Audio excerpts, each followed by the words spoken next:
Dua tiga kapal berlayar di samudra. Ayo sahabatku kita bergembira. Dengarkan saya bercerita, semoga terhibur semua. Assalamualaikum warahmatullahi wabarakatuh. Halo teman-teman, jadi pada hari ini saya akan menceritakan sebuah dongeng yang berjudul Kelingking Sakti dari Kepulauan Riau. Nah, gini ceritanya. Pada zaman dahulu, di sebuah desa di pesisir Kepulauan Riau, hiduplah sepasang suami istri yang lama menantikan seorang anak. Setelah bertahun-tahun mereka berdoa, akhirnya doa mereka dikabulkan. Namun, betapa terkejutnya mereka ketika bayi yang lahir itu hanya sebesar jari kelingking. Karena tubuhnya yang mungil, bayi itu diberi nama Kelingking. Walau tubuhnya kecil, Kelingking beranak biasa. Sejak kecil, ia sudah bisa berbicara dengan cerdas dan menunjukkan keberanian yang luar biasa.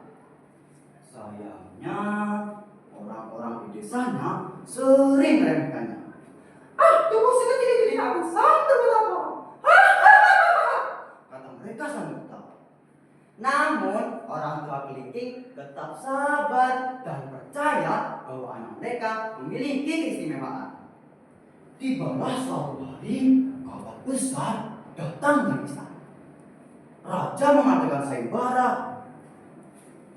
Siapapun yang berhasil mengambil bunga langka di puncak gunung tinggi dan melindunginya dari hewan buas akan menikahi putri raja. Para pemuda gagah berani mencoba.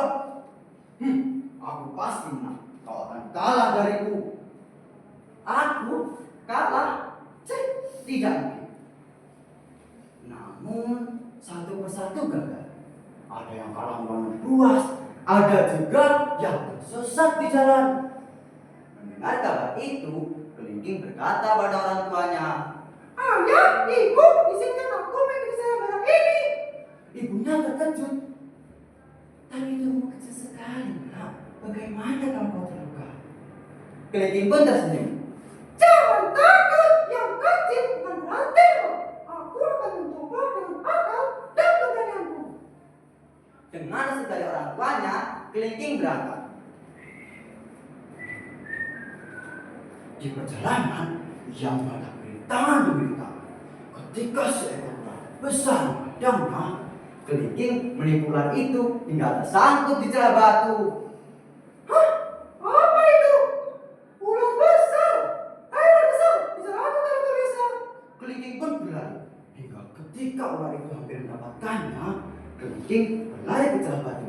Dan tiba-tiba, ular itu tersangkut di sana dan Kelingking pun lolos dari kejarannya. Kemudian Kelingking melanjutkan perjalanannya hingga ketika badai besar menghadangnya, Kelingking bersembunyi di lubang kecil yang aman. Dengan tubuh yang kecil, aku bisa bersembunyi dimanapun. Tidak ada yang bisa melindungi. Bahkan ketika bertemu dengan raksasa penjaga bunga, Kelingking menggunakan kecerdikannya dan membuat raksasa itu tertidur lelap. Hidup yang membosankan. Kenapa setiap hari aku harus menjaga bunga konyol ini? Tapi ini membuktikan bahwa aku adalah raksasa yang kuat. Tidak ada yang bisa mengambilnya dari dulu hingga sekarang.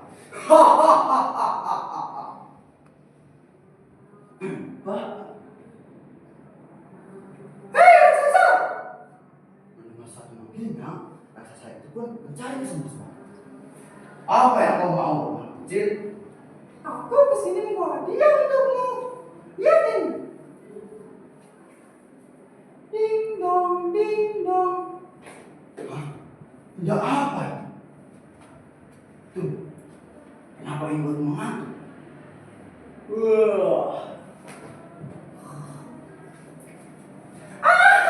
Bahkan raksasa yang sebesar ini pun tidak bisa melawanku. Baiklah,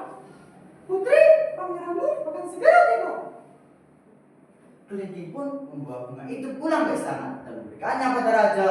Seluruh kerajaan terberamah. Tidak mungkin anak sekecil itu bisa menyelesaikan tugas yang gagal dilakukan para pemuda perkasa. Ya, kenapa aku saja tidak bisa? Raja tersenyum bijak. Hahaha, inilah buktinya. Jangan lihat orang hanya dari luarannya saja. Putriku, kemarilah. Dan wahai kelinci, sesuai dengan janjiku, kau akan kunikahkan dengan putriku. Akhirnya raja menikahkan putrinya dengan kelingking, dan sejak saat itu kelingking berbahagia bersama putri raja.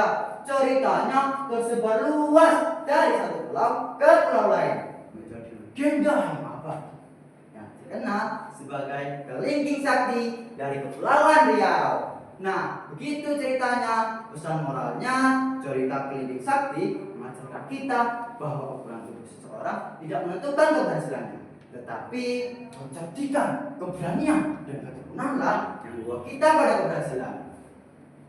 Sekian dari saya Muhammad Bintang Atmaja, pamit undur diri. Kalau ada yang tidak berkenan di hati, mohon dimaafkan ya. Kalau ada sumur di ladang, boleh kita numpang mandi. Kalau ada umur panjang, boleh kita berjumpa lagi. Wassalamualaikum warahmatullahi wabarakatuh.